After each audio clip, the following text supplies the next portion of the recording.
तो स्वागत है आप सबका एक बार फिर इस सीरीज में हम एसक्यूएल के 75 क्वेश्चंस को सॉल्व कर रहे हैं, जिसको सॉल्व करने पे चाहे आप बिगनर लेवल हो, मिड लेवल हो या फिर आप एडवांस लेवल की तैयारी कर रहे हो, आपको किसी भी तरीके का अगर इंटरव्यू क्वेश्चन मिलेगा, आई गारंटी यू अगर आपने ये पूरा 75 क्वेश्चन सॉल्व कर लिया आप डेफिनेटली क्रैक कर लोगे।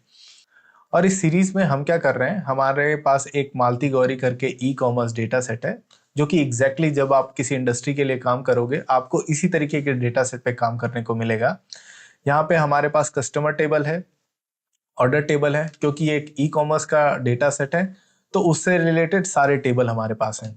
आपको स्क्रीन पे अभी मैं ईआर डायग्राम भी दिखा देता हूँ, जिससे आपको क्लियरली पता चल जाएगा कि कैसे हमारा customer data table order data table से कनेक्टेड है, order item table order data table से कनेक्टेड है, और प्रोडक्ट टेबल और वैसे ही रिटर्न टेबल ऑर्डर आइटम से कनेक्टेड है।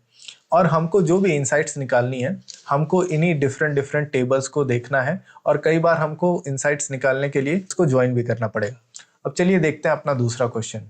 हमसे पूछा गया customer who placed exactly one order.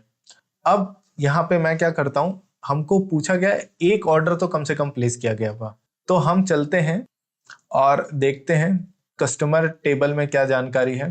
तो अगर मैं कस्टमर टेबल खोलता हूं और यहाँ हम देखते हैं कि यहाँ पे सिर्फ और सिर्फ कस्टमर से रिलेटेड, इससे पहले वाली वीडियो में मैंने आपको बताया भी था कि कस्टमर डेटा टेबल में ओनली कस्टमर से रिलेटेड पूरी जानकारी होती है कि कस्टमर का स्टेट क्या है, किस सिटी से बिलोंग करता है, कस्टमर का आईडी क्या है, और उन्होंने अपना अकाउंट कब खोला था वो आपको मिल जाएगा क्रिएटेड एट कॉलम में।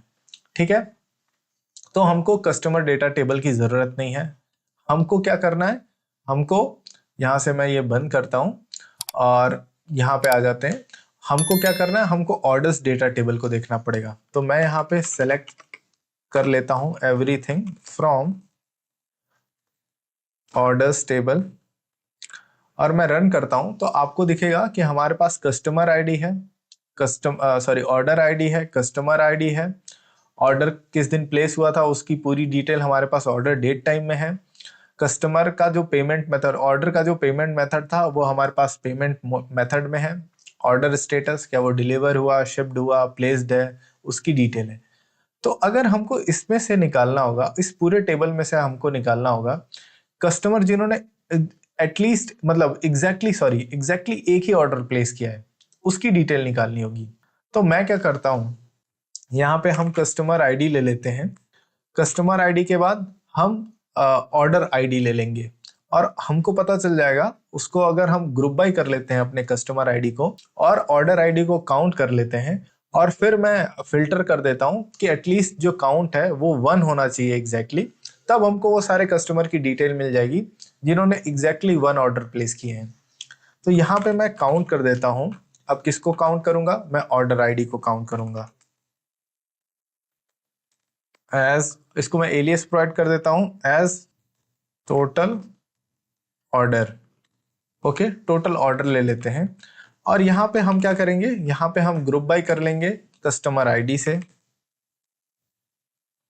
अब हमने जब कस्टमर आईडी से ग्रुप बाय कर लिया तो आपको पता है कि हमको इस पे कंडीशन लगानी पड़ेगी, और अगर आप चीजों को ग्रुप बाय नहीं किए रहते हैं तो उससे पहले, अगर ग्रुप बाय से पहले अगर आपको कोई भी कंडीशन लगानी है तो आप वेयर क्लॉज में लगाते हैं, और एक बार चीजें ग्रुप्ड हो गई और उस पे कंडीशन हमने लगानी है तो फिर हम किस पे लगाते हैं, हम लगाते हैं हैविंग क्लॉज का यूज करके, हैविंग, और यहाँ पे हम लगाते हैं अपना जो काउंट ऑर्डर आईडी है उसको एग्जैक्टली 1 होना चाहिए। अब मैं इसको रन करता हूं और आप देखेंगे कि हमारे पास कस्टमर आईडी मिल गई, वो कस्टमर जिन्होंने वो सारे कस्टमर जिन्होंने एक बार ही ऑर्डर प्लेस किए हैं। और अगर इसका काउंट आप देखेंगे एक्शन आउटपुट में आपको मिल जाएगा।